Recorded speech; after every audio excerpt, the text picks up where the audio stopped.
konfirmasi gitu ya, puntenna bukan Marisa gitu.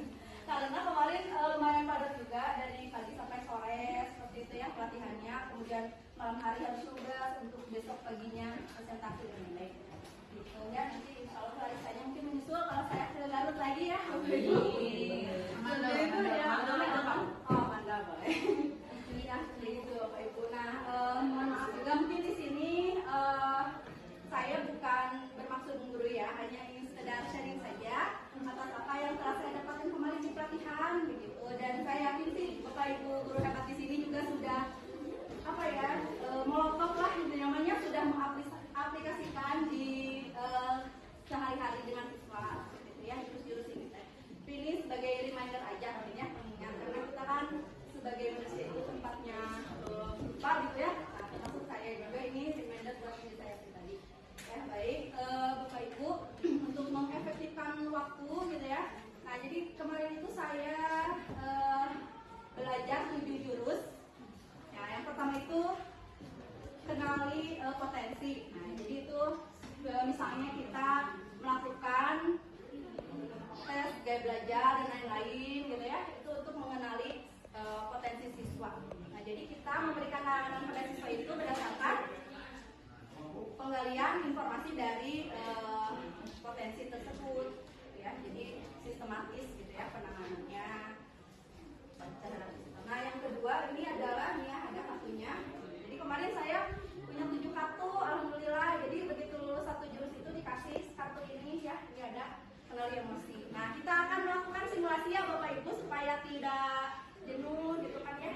Nah simulasi mengenai emosi sedap ya. Iya Ibu ya, ini ibaratnya emosi Bapak Ibu ya. Nah jadi di sini saya akan membagikan pada semua dan saya akan membacakan menceritakan satu cerita seperti itu ya.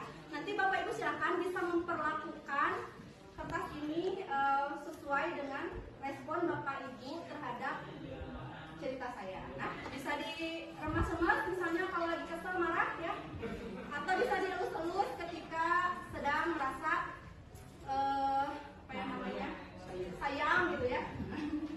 Enggak ya Bapak Ibu.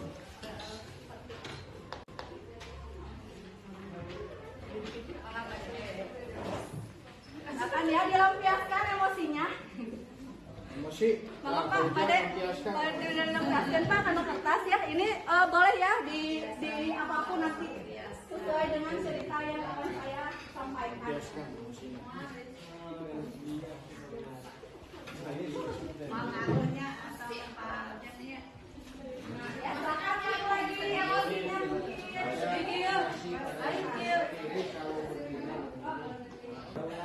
Baik ya Bapak Ibu. Nah ini ceritanya ya, kita mulai saja. Pada suatu hari ya, Bapak Ibu sedang akan menuju ke sekolah. Nah Bapak Ibu akan mengendarai motor nih, bahan ajarnya sudah disiapkan digantungkan di motor. Ceritanya mau supervisi, jadi si bahan ajarnya teh begitu lengkapnya gitu ya, sudah disiapkan digantungkan di motor. Setelah itu Bapak Ibu berangkat. Pas ditanyakan Rio yang begitu curang, si motor teh mogok. Silakan istilahnya kalau misal aduh emosinya ada yang udah keluar, boleh ya kertasnya di apa-apain gitu. Atau biasa saja mungkin ya udah mau supervisinya udah agak-agak kesiangan nih.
Teh Amri.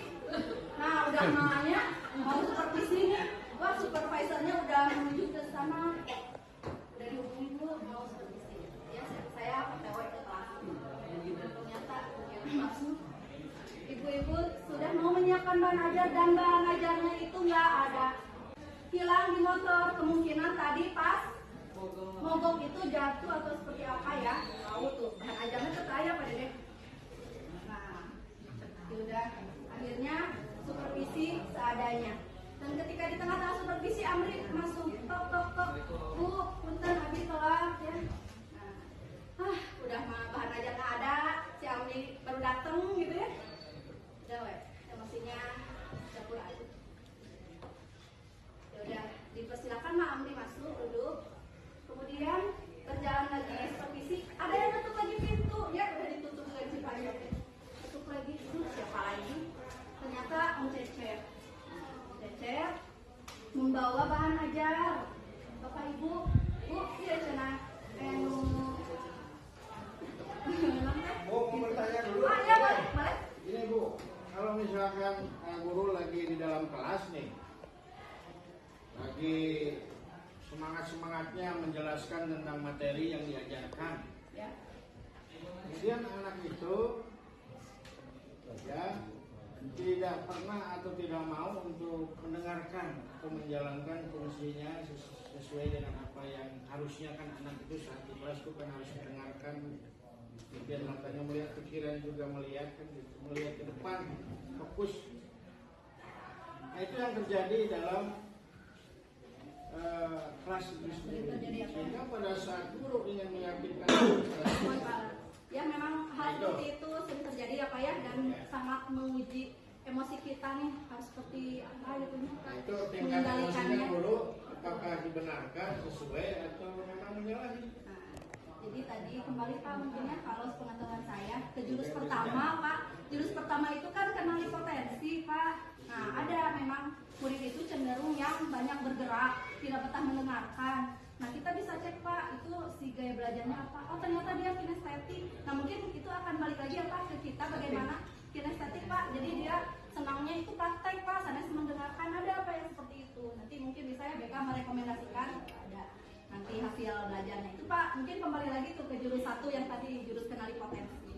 Nah yang kedua memang dari segi emosi. Nah kita ya itu mungkinnya kalau ringan mah hadiahnya kipas Pak. Nah ya kalau ringan kan kayak gerak jalan hadiahnya kipas. Kalau guru mah berat insya Allah hadiahnya surga ya Pak. Amin ya. Jadi ketika guru bisa mengelola emosinya gitu ya, insya Allah nanti Allah hadiahkan. Itu sunatannya. Jadi memang benar-benar diujinya. Gitu seperti tadi Amri daftar, wah ada lagi Om Cecep. Alhamdulillah ya si bahan ajar balik lagi ke nanti dari siapa ya. Nah, tadi alhamdulillah ada si bahan ajar teh. Nah, akhirnya supervisi dengan bahan ajar. Nah, ternyata Om Cecep menyampaikan Amri teh bagai dijemput tuh orang tuanya karena mohon maaf bukan sama orang tuanya ya, tapi sama pamannya karena ayahnya sakit di rumah sakit sudah 3 hari. Jadi Amri teh 3 hari itu di rumah sakit meminta bapakna datang dari sasaha sebenarnya. Jadi dia tunduk-tunduk ke sekolah meskipun dia merasa ngantuk, tapi dia memaksakan ke sekolah, makanya kesiangan tadi teh. Gitu ya. Jadi bukan karena kesiangan teh, bukan karena keinginannya main keluar ke warung teh Imas dan lain-lain, tapi karena memang kondisi orang tuanya gitu ya. Nah, jadi kata pamannya, ayahnya kondisinya semakin parah dan akan dibawa ke ICU. Seperti itu ya Bapak Ibu. Baik, seperti itu ceritanya. Bagaimana kondisi kertasnya? Ada yang masih utuh tidak?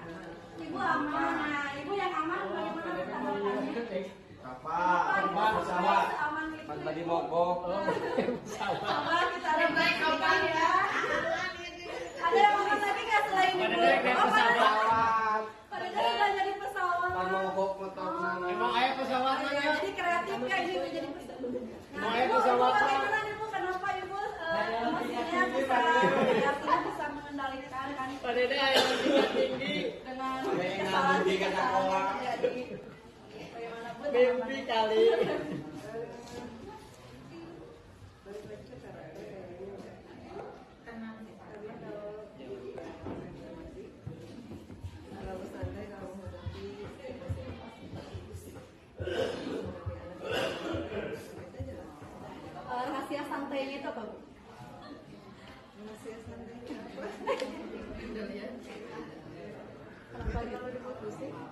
Jadi jangan terlalu dibuat pusing gitu Bu ya. Biar hormonnya bertambah. Menjaga stabilitas hormon.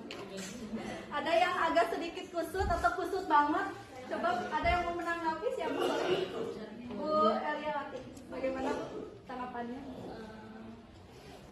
Wajar ya emosi daripada dipendam jadi jerawat ini. Daripada jadi jerawat betul ya. Ada lagi yang mau ada yang lagi yang mau mengungkapkan? Bu Nunuk. Pokoknya kalau saya mah itu pasti greget sekali karena mental kita sudah jelek. Mentalnya jelek dari mananya, dari rumah misalnya ini ada masalah sama anak. Nah, misalnya kita kan urusannya dengan usia gitu ya, jadi itu merasakan sekali beda dengan masa-masa usia pada saat ke Remaja. nah gitu. Jadi pasti kalau untuk saya mah itu teh pasti deg-degan, campur aduk gitu ya, karena sudah dipersiapkan sebaik mungkin ternyata keadaannya seperti kejadian tadi. Jadi kesimpulannya bagaimana nih Bapak Ibu? Jadi kalau kita kesal, emosi boleh nggak melampiaskan? Wajar ya. Emosi kesal itu kan bawaan manusia dan itu wajar. Dan memang harus disalurkan walaupun memang lebih baik salurkannya secara positif. Ya, jadi penyalurannya harus secara positif. Nah, kalau Bapak Ibu marah itu marahlah secara apa? Elegan, cenanya enak slay gitu kan. Aku mah enak marah secara elegan. Ya, jadi kan tidak apa artinya tidak meledak-ledak gitu ya. Nah, supaya tidak meledak-ledak, bagaimana misalnya caranya? Dengan latihan pernapasan bisa. Nah, jadi misalnya balik napas dalam. Ketika kita lagi berdiri kan malah harus apa? Duduk ya, gitu kan. Nah, Bapak Ibu udah pada ini lagi wudhu ya supaya padam gitu emosi. Oke ya, seperti itu Bapak Ibu mungkin untuk apa emosi, tentang emosi. Kemudian ada jurus-jurus lainnya. Nah, ini ada tumbuhkan resiliensi gitu kan ya. Resiliensi itu artinya daya lenting ya, kemampuan untuk bangkit setelah gagal. Jadi harus menanamkan itu kepada anak-anaknya, misalnya gagal SNBP gitu kan, jangan berlarut-larut, harus bangkit lagi untuk SNBP dan seterusnya. Ini ada konsistensi. Nah, jadi sesuai dengan hari ini ya kita ada program apa? POE Ibu ya. Jadi 1000 pun kalau konsisten akan menjadi 1 miliar ya nanti tahun berapa ya? Nah, ini jalin koneksi. Nah, koneksi ini seru sih ya kalau disimulasikan tapi bisa sampai dulur. Nah, jadi koneksi ini waktu saya pelatihannya banyak yang berurai air mata ketika melihat videonya Yura Yunita. Dan pernah nonton belum? Jadi ada orang yang ngobrol berdua gini. Sebenarnya nggak ngobrol dulu, jadi saling bertatap mata, tapi dia langsung nangis gitu ya. Begitu sangat apa ya, koneksi itu ketika kita tidak berkata-kata pun itu keluar gitu koneksinya. Bagaimana cara menciptakan koneksi? Ya tentunya harus dengan komunikasi dua arah ya. Gitu. Jadi kalau ada anak yang kesiangan atau apa, kita tidak bisa langsung menjudge. Oh si Amri mah udah tukang bolos, tukang ini, tapi kita dengarkan dulu. Siapa tahu kan karena tadi ya ayahnya misalnya sakit, Amri harus menjaga di rumah sakit dan lain-lain. Kemudian ini bangun kolaborasi. Nah ini ya kita insya Allah selalu berkolaborasi antara guru BK dengan di kelas, dengan Wakasek, dengan Kepsek gitu ya. Ini penting sekali untuk menciptakan iklim yang kondusif di sekolah. Kemudian yang terakhir menata situasi. Nah ini situasi yang apa ya, aman, nyaman gitu ya, tentram untuk kita mengaktualisasikan diri gitu ya melalui pekerjaan ini dan menciptakan lingkungan yang kondusif untuk siswa belajar. Seperti itu mungkin Bapak Ibu ya, aku nuhun ya waktunya, mohon maaf di ganggu. Semoga bermanfaat gitu ya. Nah, kalau misal penasaran ya ada lagunya juga sih ya. Kalau ada infocus mah kita bisa nyanyi bersama-sama ya, 7 jurus BK hebat. Gitu. Bukan yang Ada nih kan aja. Gitu. Jadi kita jurus itu bisa jadi salah satu apa ya? Salah satu cara mungkin untuk menerapkan apa ya? Bukan menerapkan, jadi media pembelajaran gitunya. Nah, mungkin matematika udah ada lagunya, lagu rumus segitiga, misalnya Susi menciptakan lagu seperti itu. sampingnya terngiang-ngiangnya begitu bobotnya si bodak teh ikannya nih. Oh, tepung sakinahnya udah adanya udah itu. Iya. Tepung jakat macam ini, tepung jakat sih. Tepung kue ibu itu yang mungkin nanti. Ya gitu ya Pak Ujang. Terima kasih semuanya. Mudah-mudahan bermanfaat. Mohon maaf atas segala kekurangan. Wabillahi taufiq wal hidayah. Wassalamualaikum warahmatullahi wabarakatuh. Waalaikumsalam.